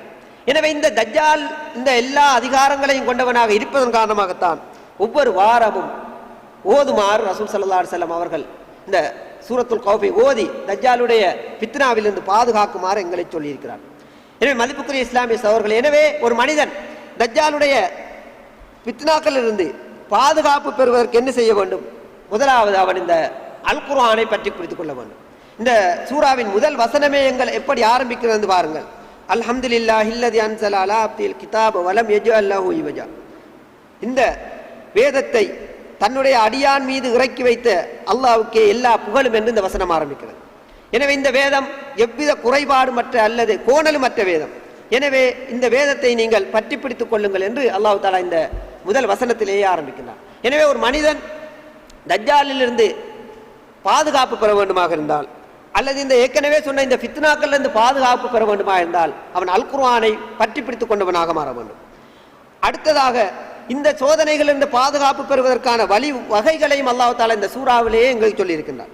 முதலாவது நாங்கள் பார்த்தோம், அந்த குகைவாசிகளுடைய சம்பவத்திலே அவர்களுடைய நட்பு ஈமான்காக தங்களுடைய கொள்கைக்காக அந்த இளைஞர்கள் ஒன்று சேர்ந்து கொள்கிறார்கள். அவர்களுடைய தொகை எது என்று அல் குர்ஆன் மிக தெளிவாக சொல்லவில்லை. அவர்கள் 3 பேர், 4வது அவருடைய நாய். அவர்கள் 5 பேர், 6வது அவருடைய நாய். அவர்கள் 7 பேர், 8வது அவருடைய நாய் என்று அவருடைய தொகையை தெளிவாக அல் குர்ஆன் கூறவில்லை. அந்த சமூகத்திலே அந்த தொகை பற்றி இருந்த கருத்து வேறுபாடுகளை ஒவ்வொன்றாக கூறிவிட்டு எது சரியான தொகை என்று கூறாமலே அல் குர்ஆன் அந்த அடுத்த விடயத்துக்கு நகர்ந்து செல்வதை நாங்கள் அந்த அவர்கள் பற்றிய தொகையிலே காண்கின்றோம். எனவே அது ஒரு ஏன் அவ்வாறு அல் குர்ஆன் அவருடைய தொகையை மிகச் சரியாக கூறவில்லை? அல்லாஹ்வுக்கு அவருடைய தொகை மிகச் சரியாக தெரியும். ஏன் கூறவில்லை என்றால், உண்மையில் நாங்கள் அதற்கான காரணத்தை பின்னால் நாங்கள் பார்ப்போம். இப்போது பார்ப்போம், ஏன் அந்த இளைஞர்கள் அந்த 3 பேர் அல்லது 5 பேர் 7 பேர் ஒரே குழுவாக இருந்து அவர்கள் அந்த பிரச்சனையை எதிர்கொண்டார்கள். எனவே ஒரு மனிதன் இந்த நாங்கள் ஏற்கனவே பார்த்த இந்த 4 ஃபித்னாவிலிருந்து இந்த உலகத்தில் பாதுகாப்பு பெற வேண்டுமாக இருந்தால் நல்ல நண்பர்களை தேடிக்கொள்ள வேண்டும். நல்ல நட்பு மிக முக்கியமானது. அல்லாஹ் தஆலா இந்த சூறாவிலே ரசூல் ஸல்லல்லாஹு அலைஹி வஸல்லம் அவர்களுக்கும் கூட அந்த விடயத்தை தான் ஏவுகின்றான். வஸ்பின் நஃப்ஸக மஅல்லதீன யதுஊன ரப்பஹும் பில் கதாத்தி வல் அஷி யுரீதுன வஜஹு. அல்லாஹ்வுடைய திருப்தியை நாடி காலையும் மாலையும் அல்லாஹ்வை பிரார்த்திக்கின்றவர்களோடு நீங்கள் பொறுமையோடு இணைந்திருங்கள் என்று ரசூல் ஸல்லல்லாஹு அலைஹி வஸல்லம் அவர்களுக்கும் அல்லாஹ் ஏவுகின்றான். எனவே சஹாபாக்களோடு இணைந்து கூட்டாகத்தான் நாங்கள் இந்த ஃபித்னாக்களை எதிர்கொள்ள முடியும். தனித்து நின்று இந்த ஃபித்னாக்களை எதிர்கொள்வது மிக கஷ்டமான விடயம் என்பதற்காகத்தான் அல்லாஹ் தஆலா இந்த சோதனைகளை எதிர்கொள்வதற்கு நாங்கள் நல்ல நட்பு எங்களுக்கு உதவும். அந்த 2 தோட்டங்களின் சொந்தக்காரனுடைய கதையிலும் கூட அவனுக்கு ஒரு நல்ல நண்பன் இருந்தான். ஆனால் அவன் அந்த நண்பனுடைய உபதேசத்துக்கு அவன் காது கொடுத்து கேட்கவில்லை. உண்மையில் அல் குர்ஆனும் எங்களுக்கு தெரியும், இந்த நல்ல நட்பு என்பது அல்லது சாலிகான மனிதர்களோடு சேர்ந்திருந்து பரஸ்பரம் உபதேசித்துக் கொள்வது என்பதுதான் இந்த உலகத்தில் நாங்கள் பாதுகாப்பு பெறுகின்ற மிகப்பெரிய வழிமுறை என்பதையும் பல சூறாக்கள் எங்களுக்கு சொல்கிறது. உதாரணமாக சூரத்துல் அஸ்ரிலே அல்லாஹ் இதை மிக தெளிவாக சொல்கிறான். வல் அஸ்ர் இன்னல் இன்சான லஃபீ குஸ்ர். காலத்தின் மீது சத்தியமாக மனிதன் நஷ்டத்தில் இருக்கிறான். இல்லல்லதீன ஆமனு வ அமிலு ஸாலிஹாத். ஈமான் கொண்டு நல்ல அமல்கள் செய்து வத்தவாஸு பில் ஹக்கி வத்தவாஸு பிஸ் ஸப்ர். தங்களுக்கிடையே பரஸ்பரம் பொறுமையை கொண்டும் சத்தியத்தை கொண்டும் உபதேசித்துக் கொண்டவர்களை தவிர மற்ற எல்லா மனிதர்களும் நஷ்டத்தில் இருக்கிறார்கள். அப்ப எனவே நாங்கள் சமூகமாக எல்லோரும் நல்ல சிந்தனை கொண்டவர்கள் ஒரு அணியாக சேர்ந்து இயங்குகின்ற போதுதான் இது சாத்தியம். வத்தவாஸு பிஸ் ஸப்ர். பொறுமையை கொண்டு உபதேசம் செய்வதும் சத்தியத்தை கொண்டு உபதேசம் செய்வதும் கூட்டாக நாங்கள் இயங்குகின்ற போதுதான் சாத்தியம். தனித்தனியாக பிரிந்து மனிதர்கள் இயங்குகின்ற போது ஷைத்தான் எவ்வாறு தனித்து மேய்கின்ற ஆட்டை ஓனாய் பிடிக்கின்றதோ அதுபோன்று இப்லீஸ் எங்களை பிடித்துக் கொள்வான் என்பதற்காகத்தான் நல்ல நண்பர்களோடு சேர்ந்திருக்க வேண்டியதை முதலாவது தீர்வு அந்த நாங்கள் சோதனைகளிலிருந்து பாதுகாப்பு பெறுகின்ற வழிமுறையாக இந்த சூறாங்களை சொல்கிறது. 2வது வழிமுறை, ஒரு மனிதன் எப்போதுமே மறுமை பற்றிய ஞாபகத்தோடு இருக்க வேண்டும். மறுமை பற்றிய ஞாபகம் ஒரு மூமினை ஒரு மனிதனை எப்போதும் அவனுடைய சோதனைகளிலிருந்து பாதுகாக்கும். செல்வம் என்ற விடயம் ஒரு மனிதனை இந்த உலகத்தோடு பராக்காக்கக்கூடியது. அல் குர்ஆன் பல இடங்களில் இதனை சொல்கிறது. செல்வம் என்ற ஒன்று ஒரு மனிதனிடம் செல்வம் ஒரு மனிதனிடம் வருகின்ற போது சில பண்புகள் அவனிடம் வந்து ஒட்டிக்கொள்ளும். வைலுல் லிகுல்லி ஹுமஸத்தில் லுமஸா அல்லதி ஜமா மாலம் வாத்ததா யஹ்ஸபு அன்ன மாலஹு அஹ்லதா என்ற அந்த சூறாவிலே செல்வம் ஒரு மனிதனிடம் வருகின்ற போது மோசமான பண்புகள் ஒட்டிக்கொள்வதை குர்ஆன் சொல்கிறது. மற்றவர்களை கேலி செய்கின்ற, எப்போதும் இந்த செல்வம் என்ற உலகத்திலே என்னை நிரந்தரமாக வாழ வைத்து விடும், உலகத்திலே எல்லாத்தையும் செல்வத்தால் என்னால் சாதிக்க முடியும், அதிகாரத்தால் என்னால் சாதிக்க முடியும் என்ற உணர்வு மனிதனுக்கு ஏற்படும். எனவே அதன் மூலம் அவன் மறுமையை மறந்து தன்னை அல்லாஹ் தஆலா மிக அற்பமான ஒரு இந்திரிய துள்ளியிலிருந்து படைத்திருக்கின்றான் என்ற உணர்வை மறந்து அவன் செயற்படுவனாக மாறுவான். எனவே தான் அல் குர்ஆன் பல இடங்களிலே இதனை எங்களுக்கு ஞாபகப்படுத்துகிறது. அற்ப இந்திரிய துள்ளியிலிருந்து உங்களை படைத்திருக்கிறோம். எனவே நீங்கள் உங்களுடைய பிறப்பை பற்றி சிந்தியுங்கள், உங்களுடைய உருவாக்கத்தை பற்றி சிந்தியுங்கள், இந்த உலகத்திலே அல்லாஹ் உங்களுக்கு புரிந்திருக்கின்ற அருட்படைகளை பற்றி சிந்தியுங்கள் என்று அல்லாஹ் தஆலா பல இடங்களில் இந்த மறுமை பற்றிய உணர்வை எங்களிடம் ஏற்படுத்த நாடுகின்றான். அதே போன்றுதான் ஒரு மனிதன் மார்க்கத்துடனான தொடர்பை அதிகரித்து இந்த உலகத்துடனான தொடர்பை எந்த அளவு குறைத்துக் கொள்கின்றானோ அந்த அளவு இந்த செல்வத்தினுடைய பிடியிலிருந்து அவன் தன்னை பாதுகாத்துக் கொள்ள முடியும் என்பதையும் அந்த அல்லாஹ் தஆலா அந்த 2 தோட்டங்களின் சொந்தக்காரன் என்ற அந்த சம்பவத்திலே எங்களுக்கு சொல்கின்றான். அல்லாஹ் தஆலா இந்த சூறாவிலே அதற்கான ஒரு உதாரணத்தையும் சொல்கின்றான். நபியே, நீங்கள் அவர்களுக்கு வத்ரிப் லஹும் மஸலல் ஹயாத்தி துன்யா, இந்த உலக வாழ்வுக்கு ஒரு உதாரணத்தை சொல்லுங்கள். இந்த உலகத்திலே எவ்வாறு தாவரம் முளைத்து அது பசுமையாக மாறி பின்னர் எவ்வாறு சருகாக மாறி காய்ந்து போகின்றதோ அது போன்றதுதான் இந்த உலக வாழ்க்கை என்று அல்லாஹ் தஆலா இந்த சம்பவம் 4 முடிந்ததற்கு பிறகு உலக வாழ்க்கைக்கு ஒரு உதாரணத்தை சொல்கிறான். எனவே ஒரு மனிதன் இந்த உலக வாழ்க்கையை நிரந்தரமானது நிஜமானது என்று எண்ணி மறுமையை புறக்கணிக்கின்ற நிலைக்கு வந்துவிடக்கூடாது என்பதற்கு இந்த மறுமை பற்றிய ஞாபகம் எங்களுக்கு எப்போதும் உதவும் என்பதை இந்த வசனத்திலே அல்லாஹ் சொல்கின்றான். அடுத்தது, இந்த சோதனையிலிருந்து நாங்கள் பாதுகாப்பு பெறுவதற்கான அடுத்த வழிமுறை பணிவு. எனவேதான் மூசா அலைஹிஸ்ஸலாம் அவர்கள் ஹித்ர் அலைஹிஸ்ஸலாம் அவர்களோடு எவ்வாறு பணிவாக நடந்து கொண்டார்கள் என்பதை நாங்கள் பார்க்கின்றோம். மூசா அலைஹிஸ்ஸலாம் அவர்கள் ஹித்ர் அலைஹிஸ்ஸலாம் அவர்களிடம் சொன்னார்கள், ஹல் அத்தபியுக அலா அன் துஅல்லிமுனி மிம்மா உல்லிம்த ருஷ்தா, அல்லாஹ் தஆலா உங்களுக்கு கற்று தந்திருக்கின்ற விடயத்தை கற்றுக்கொள்வதற்காக நான் உங்களை பின்தொடர்ந்து வரவா என்று மூசா அலைஹிஸ்ஸலாம் கேட்கிறார்கள். இவர் ஒரு நபியா அல்லது எப்படிப்பட்ட மனிதர் என்று அவருக்கு எதுவுமே தெரியாது. அல்லாஹ் தஆலா அவரிடம் போய் படிக்க சொன்னான். மூசா அலைஹிஸ்ஸலாம் அவர்கள் அவர் யார் என்று விசாரிக்கவில்லை. அவரிடமிருந்த அறிவை பெற்றுக் கொள்வதற்காக எவ்வளவு பணிவோடு அந்த ஹித்ர் அலைஹிஸ்ஸலாம் அவர்களோடு நடந்து கொண்டார்கள் என்பதை நீங்கள் அந்த சம்பவத்தை பூரணமாக வாசிக்கின்ற போது புரிந்து கொள்வீர்கள். நேரம் இடம் தராமையின் காரணமாக நான் மிக சுருக்கமாக அந்த விடயத்தை சொல்லிக்கொண்டு சொல்கின்றேன். நீங்கள் இந்த சூரத்துல் கஹ்ஃப் என்ற இந்த சூறாவினுடைய மொழிபெயர்ப்பை நீங்கள் வாசிக்கின்ற போது அது ஒரு கதை வடிவிலே இருப்பதன் காரணமாக மிக அழகாக அந்த சம்பவம் சொல்கின்ற படிப்பினைகள் நீங்கள் புரிந்து கொள்ள முடியும். உண்மையில் அல் குர்ஆனை நீங்கள் வாசிக்கின்ற போது அல்லது மொழிபெயர்ப்பை வாசிக்கின்ற போது கட்டாயம் ஏனைய நூல்களை நாங்கள் எவ்வாறு குறிப்பெடுத்து வாசிக்கின்றோமோ அதே ஒழுங்கிலே இந்த அல் குர்ஆனை வாசிக்கின்ற பழக்கத்தை நாங்கள் கொண்டு வர வேண்டும். அப்போதுதான் இந்த கதைகள் சொல்கின்ற இந்த படிப்பினைகள் நாங்கள் உள்வாங்க முடியும். நாங்கள் குர்ஆனை ஓதுகின்றோம், நிறைய குர்ஆன்களை ரமதான் மாதத்திலே ஓதி முடிக்கின்றோம். ஆனால் குர்ஆனுடைய முழு குர்ஆனுடைய விளக்கத்தையும் பார்த்து முடித்தவர்கள் மிக குறைவாக இருப்போம். ஒரு ரமதானிலே நாங்கள் குர்ஆனை ஓதுவதற்கு ஒதுக்குகின்ற நேரத்தில் எத்தனை மணித்தியாலங்களை இந்த குர்ஆனுடைய கருத்துக்களை பார்ப்பதற்காக அதனுடைய மொழிபெயர்ப்புகளை பார்ப்பதற்கு ஒதுக்கியிருக்கிறோம் என்றால் மிக குறைவான நேரத்தில் தான் நாங்கள் சிலர் ஒதுக்கியிருப்போம். எனவே மதிப்புக்குரிய இஸ்லாமிய அவர்களை கட்டாயம் குர்ஆனை ஓதுகின்ற போது மொழிபெயர்ப்பை நீங்கள் வாசிக்கின்ற போது உங்களுக்கு ஏற்படுகின்ற சந்தேகங்களை குறித்துக் கொள்வதற்கு ஒரு குறிப்பு புத்தகத்தை நீங்கள் பயன்படுத்த முடியும். அதனை உங்களுக்கு அந்த வசனங்களுக்கு இடையிலே தொடர்பு விளங்கவில்லை என்றால் அது தொடர்பான அறிவுள்ளவிடம் கேட்டு அதனை விளங்கிக் கொள்கின்ற நிலைமைக்கு நாங்கள் வர வேண்டும். அப்போதுதான் இந்த குர்ஆனுடனான தொடர்பு அறிவிக்க முடியும். குர்ஆன் சொல்கின்ற கதைகளை புரிந்து கொள்கின்ற அதன் நுணுக்கத்தை விளங்கிக் கொள்கின்றவர்களாக நாங்கள் மாற முடியும். எனவே இவ்வாறு மிகப்பெரிய படிப்பினைகளை தருகின்ற வசனங்களை நாங்கள் விளங்கிக் கொள்வதற்கு அந்த வழிமுறைகளை நாங்கள் கைக்கொள்ள வேண்டும் என உங்களிடம் வேண்டிக் கொள்கின்றேன். மதிப்புக்குரிய இஸ்லாமிய சகோதரர்களே, அந்த வகையில் தான் மூசா அலைஹிஸ்ஸலாம் அவர்கள் மிக பணிவோடு நடந்து கொண்டதன் மூலம் அறிவை கற்றுக்கொள்கிறார்கள். இது அல் குர்ஆன் தருகின்ற அடுத்த வழிமுறை. இந்த அறிவின் மூலம் வருகின்ற மமதையிலிருந்து அல்லது அந்த பிரச்சனையிலிருந்து நாங்கள் எங்களை பாதுகாத்துக் கொள்வதற்கு பணிவை கைக்கொள்ள வேண்டும். அடுத்ததாக அதிகாரம் என்ற சோதனையிலிருந்து எங்களை பாதுகாத்துக் கொள்வதற்காக அல்லாஹ் தஆலா எங்களுக்கு சொல்கின்ற விஷயம்தான் உல தூய்மை. அல்லாஹ்வுக்காக என்ற எண்ணத்தோடு இந்த செயற்பாடுகளை நாங்கள் மேற்கொள்ள வேண்டும். அல்லாஹ் இந்த அதிகாரத்தை எனக்கு தந்திருக்கின்றான் அல்லது இந்த சக்தியை எனக்கு தந்திருக்கின்றான். எனவே இந்த அதிகாரத்தையும் இந்த ஆட்சியையும் எனக்கு தரப்பட்டிருக்கின்ற இந்த பொறுப்புகளையும் தலைமை பதவியையும் நான் அல்லாஹ்வுக்காக பயன்படுத்த வேண்டும். இதன் மூலம் நான் அல்லாஹ்வுடைய திருப்தியை பெற வேண்டும் என்ற உணர்வோடு மனிதர்கள் செயற்பட வேண்டும். உண்மையில் அதிகாரம் என்ற சோதனைக்கு பரிகாரம் இந்த உல தூய்மை தான்.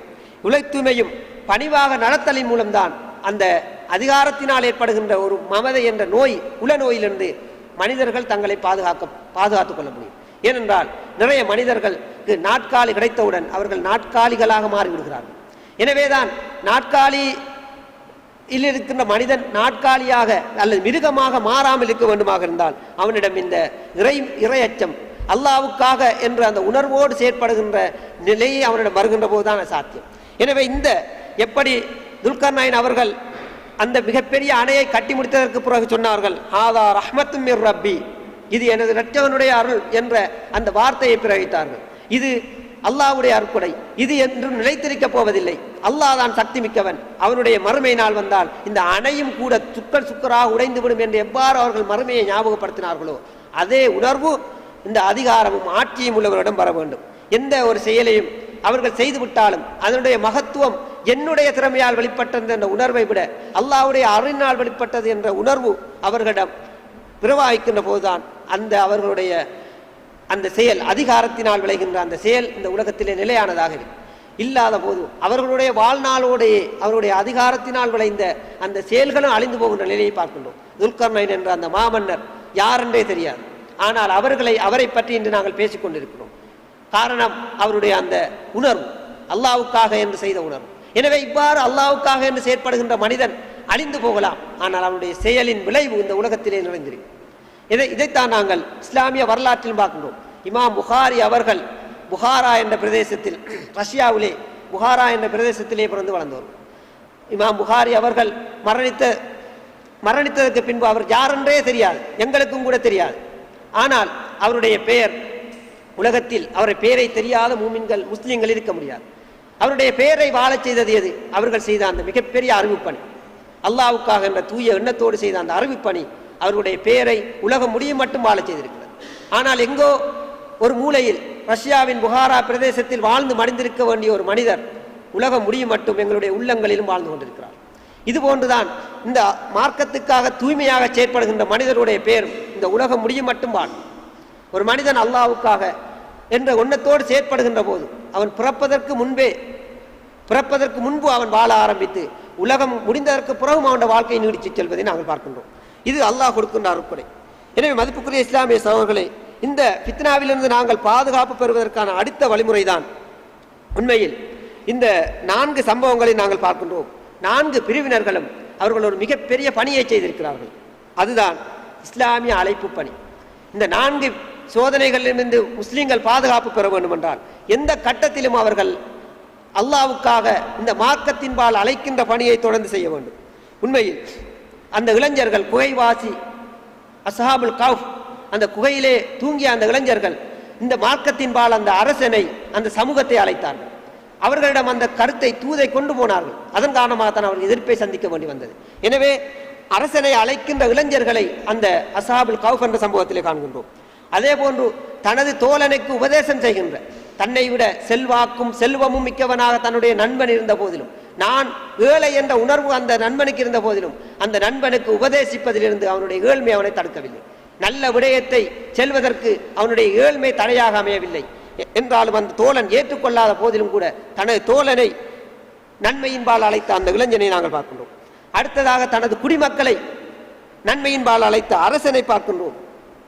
துல்கர்னைன் அவர்களுடைய சமூகத்திலே இந்த அணையை கட்டியதற்கு பின்பு மறுமை பற்றிய ஞாபகத்தை அந்த சமூகத்துக்கு ஏற்படுத்துகிறார்கள். இந்த அணை பெரிய அணை அல்ல, அல்லாஹ் தஆலாவுடைய ஆற்றல் தான் மிக பெரிது என்ற அந்த உணர்வை அந்த சமூகத்துக்கு ஏற்படுத்திய துல்கர்னைன் அவர்களை பார்க்கின்றோம். எனவே இந்த அழைப்பு பணி என்பது எல்லா கட்டத்திலும் இந்த கதையிலே நடைபெறுகின்றதை நாங்கள் பார்க்கின்றோம். அடுத்ததாக இந்த கதையின் பெரும் பகுதியை நாங்கள் பார்க்கலாம். இந்த சூரத்துல் கஹ்ஃபிலே வருகின்ற அனைத்து கதைகளிலும் மறைவான விடயங்கள் மிக அதிகமாக இருக்கின்றன. அல் குர்ஆன் இந்த சூறாவில் வருகின்ற எந்த சம்பவத்தையும் மிக விலாவாரியாக தெளிவாக செல்லவில்லை. உங்களுக்கு தெரியும், இந்த சூறாவில் வருகின்ற அத்தனை சம்பவங்களும் தௌராத், இஞ்சில் வேதங்களில் மிக தெளிவாக சொல்லப்பட்டிருக்கின்றன. இஸ்ராயலியத்துக்கள் என்று சொல்வார்கள். அல் குர்ஆனுக்கு விளக்க உரை கூறுகின்ற போது யூத கிறிஸ்தவர்களுடைய வேத நூல்களிலிருந்து ஆதாரங்களை கொண்டு வந்து விளக்கம் சொல்கின்ற ஒரு பாணி, ஒரு முறை இருக்கிறது. அந்த வகையில்தான் நிறைய தப்சீர், ஆரம்ப காலத்தில் எழுதப்பட்ட தப்சீர்களிலே இந்த இஸ்ராயலியத்துக்கள் என்ற பெயரால் இந்த சூரத்துல் கஹ்ஃப் போன்ற ஒரு சூறாவை நீங்கள் எடுத்து பார்த்தால் பழைய தப்சீர்களிலே மிக நீண்ட பக்கங்களுக்கு இந்த இவர்கள் பற்றிய விளக்கங்கள் இருக்கு. குகைவாசிகளை எடுத்துக்கொண்டால் அவர்கள் யார், அவர்களுடைய பெயர்கள் என்ன, அவர்கள் எங்கே இருந்தார்கள், அந்த அரசன் யார், அரசனுடைய மந்திரிகளுடைய பெயர்கள் என்ன, அந்த நாயுடைய பெயர் என்ன என்ற தகவல் எல்லாம் அந்த இஸ்ராயலியத்துக்களே கூறப்பட்டிருப்பதை நாங்கள் பார்க்கின்றோம். உண்மையில் அல்லாஹ் தஆலா இங்கே இந்த விவரங்களை கூறவில்லை.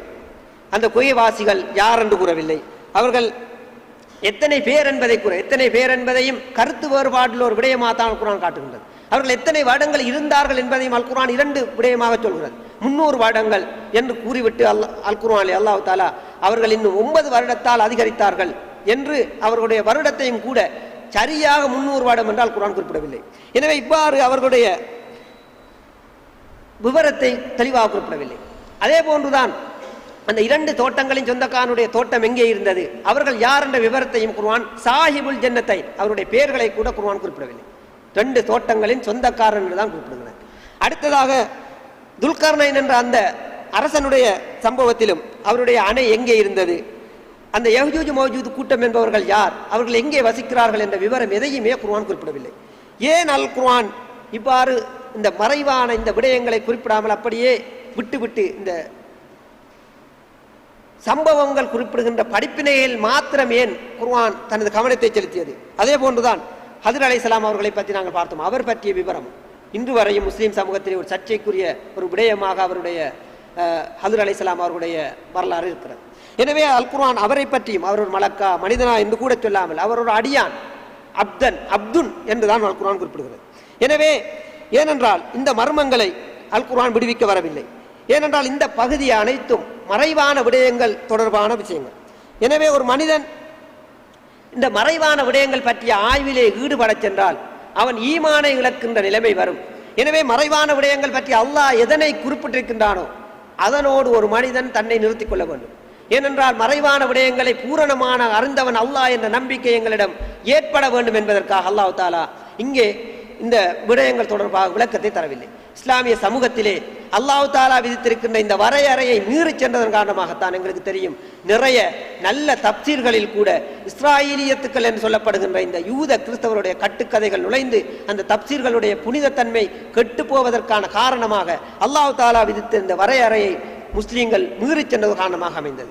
எனவே அல் குர்ஆன் கூற வருகின்ற படிப்பினைகளில் இருந்து எங்களை கவனத்தை திசை திருப்புகின்ற ஒரு விஷயமாக இந்த தேவையற்ற ஆய்வுகளில் ஈடுபடுவது அமைந்துவிடும் என்பதற்காகத்தான் மறைவான விடயங்கள் தொடர்பான விடயங்களில் குர்ஆன் எதனை கூறுகிறதோ அதனோடு எங்களுடைய ஆய்வை நாங்கள் எடுத்துக்கொள்ள வேண்டும். இது எல்லாவற்றுக்கும் பொருந்தும். மறுமை பற்றிய நம்பிக்கை, அல்லாஹ் பற்றிய நம்பிக்கைக்கும் இது பொருந்தும். அல்லாஹ் பற்றிய ஆய்வில் முஸ்லிம் சமூகத்தில் சிலர் ஈடுபட சென்றதன் காரணமாக அகீதாவில் ஏற்பட்ட குளறுபடிகள் எங்களுக்கு தெரியும். எனவே மறைவான விடயங்கள் பற்றிய ஆய்வில் முஸ்லிம் சமூகம் ஈடுபடக்கூடாது என்பதற்காகத்தான் அல்லாஹ் தஆலா இந்த சூறாவிலே அது தொடர்பான மிக சுருக்கமான விளக்கத்தை மாத்திரம் சொல்லிவிட்டு நீங்கள் குர்ஆனை இந்த ஃபித்னாக்களில் இருந்து பாதுகாப்பு பெறுவதற்காக அல் குர்ஆனை பற்றி பிடித்துக் கொள்ளுங்கள் என்று கூறுவதை நாங்கள் பார்க்கின்றோம். இறுதியாக இந்த சூறாவுக்கு அல்லாஹ் தஆலா ஏன் குகை என பெயரிட்டான் என்ற கருத்தை கூறுகின்ற போது அம்ரு ஹாலித் என்ற ஒரு அறிஞர் அவர் கூறுகின்ற கருத்தை விடத்தில் கூறலாமல் நினைக்கின்றேன். உண்மையில் குகை என்றவுடன் எங்களுடைய அனைவருடைய மனங்களிலும் தோன்றுகின்ற ஒரு எண்ணம் இருளும் பயங்கரமும் நிறைந்த ஒரு இடம். உண்மையில் குகை என்றால் இருள் பயங்கரம், அங்கே போய் வசிப்பது கஷ்டமானது, அல்லது அங்கே எங்களுக்கு தேவையான எந்த வசதியும் இருக்காது என்ற உணர்வு தான் எங்களுக்கு ஏற்படும். ஆனால் அல்லாஹ் தஆலா இந்த சூறாவிலே வந்த குகையை அருள் நிறைந்த குகையா எங்களுக்கு அறிமுகப்படுத்துகிறான். என்ஷு லக்கும் மிர் ரஹ்மதி, நீங்கள் குகைக்குள்ளே செல்லுங்கள். ஃபாவு இலல் கௌஃபி என்ஷு லக்கும் மிர் ரஹ்மதி, நீங்கள் குகைக்குள்ளே செல்லுங்கள். அல்லாஹ் தஆலா அவனுடைய அருளில் இருந்து உங்களுக்கு அந்த குகையை அருளை பரப்புவான் என்று அல்லாஹ் தஆலா அந்த இளைஞர்களுக்கு வாக்குறுதி அளிக்கின்றான். எனவே பயமும் பயங்கரமும் இருளும் நிறைந்த குகை அருள் நிறைந்த குகையாக இங்கே அறிமுகப்படுத்தப்படுவதை நாங்கள் பார்க்கின்றோம். எனவே அல்லாஹ் தஆலா இந்த உலகத்தின் அனைத்து சக்தியையும் தன்னுடைய கையிலே வைத்திருப்பார். அவன் நினைத்தால் பயங்கரமான குகையை கூட அருள் நிறைந்ததாக மாற்றி விடுவான். அதுபோன்றுதான் இந்த உலகத்திலே இஸ்லாம் என்ற இந்த குகையை வெளியே இருந்து பார்க்கின்ற நிறைய மனிதர்கள் ஒரு பயங்கரமான குகையாக அறிமுகப்படுத்துகின்றதை நாங்கள் இந்த காலத்திலே பார்க்கின்றோம். ஆனால் இஸ்லாத்துக்குள் நுழைந்தவர்கள் இஸ்லாத்தை பற்றி சொல்கின்ற அவர்களுடைய சாட்சியங்களை வாசித்து பார்த்தால் அது எவ்வளவு இன்பமும் அருளும் நிறைந்த ஒரு இடம் என்பதை ஏனைய மனிதர்கள் புரிந்து கொள்கிறார்கள். எனவே இந்த இஸ்லாம் என்ற குகைக்குள்ளே நீங்கள் நுழைந்து கொள்ளுங்கள் என்று அல்லாஹ் தஆலா எங்களுக்கு சொல்கின்றார்.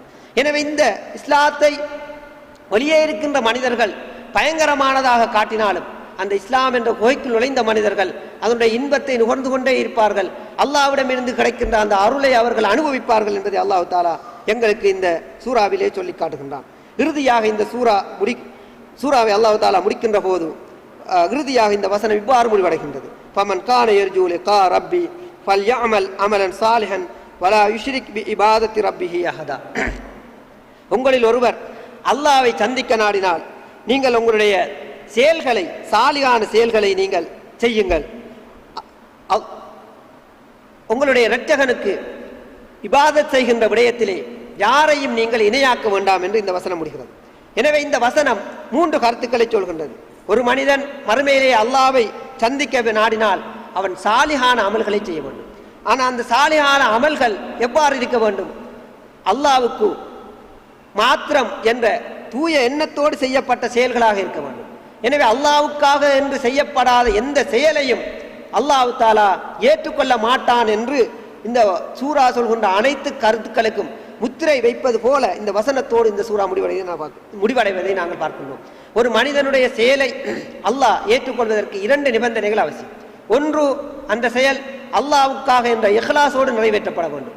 இரண்டாவது, இத்திபா சுன்னா, அல்லாஹ்வும் ரசூலும் காட்டி தந்த முறையிலே அந்த செயல் அமைந்திருக்க வேண்டும். எனவே இந்த 2 அடிப்படையிலும் அமைந்த செயல்களைத்தான் அல்லாஹ் தஆலா ஏற்றுக்கொள்வான்.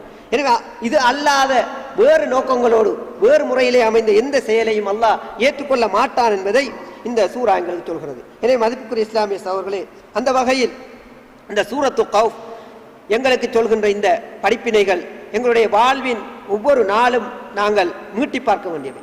எனவே தான் ஒவ்வொரு நாளும் மீட்டி பார்க்க முடியாவிட்டாலும் வாரத்தில் ஒரு முறை இந்த சூரத்துல் கௌஃபை ஓதுகின்ற போது அதனுடைய பொருளை விளங்கி நாங்கள் ஓதினால் இந்த அல்லாஹ் தஆலா குறிப்பிடுகின்ற இந்த 4 சோதனைகளிலிருந்து நாங்கள் பாதுகாப்பு பெறுகின்ற தென்பையும் ஆற்றலையும் சக்தியையும் அல்லாஹ் எங்களுக்கு தருவான். எனவே அந்த வகையிலே ஒவ்வொரு வாரமும் வெள்ளிக்கிழமையும் ஓதுவதற்கு சுன்னத்தாக்கப்பட்ட இந்த சூறாவை தொடர்ந்து ஓதுவதோடு இதனுடைய கருத்துக்களை விளங்கி ஓதுவதற்கு அல்லாஹ் எங்களுக்கு அருள் புரிவானாக என கூறி எனது இந்த சிறிய விளக்க உரையை முடித்துக் கொள்கின்றேன். வாஹிரு தஅவானா அல்ஹம்துலில்லாஹி ரப்பில் ஆலமீன். يا إخوة الإسلام هيا إلى الأمام بالعزم والإقدام بصحبة القرآن. يا إخوة الإسلام هيا إلى الأمام بالعزم والإقدام بصحبة القرآن. بصحبة القرآن. قرآننا نور يضيء طريقنا. قرآننا يا قوم مصدر عزنا. قرآننا كان الأساس لمجدنا. قرآننا أضحى السبيل لنصرنا. قرآننا أضحى السبيل لنصرنا. هيا ارفعوا القرآن وحطموا الأوثان وحرروا الإنسان من قبضة الطغيان. هيا ارفعوا القرآن وحطموا الأوثان وحرروا الإنسان من قبضة الطغيان. من قبضة الطغيان. من قبضة الطغيان. قرآننا نور يضيء طريقنا. قرآننا يا قوم مصدر عزنا. قرآننا كان الأساس لمجدنا. قرآننا أضحى السبيل لنصرنا. قرآننا أضحى السبيل لنصرنا. هيا اهتفوا يا إخوتي استيقظي يا أمتي. هيا أعيد بسمتي كسابق الأزمان. هيا اهتفوا يا إخوتي استيقظي يا أمتي. هيا أعيد بسمتي كسابق الأزمان. كسابق الأزمان. كسابق الأزمان.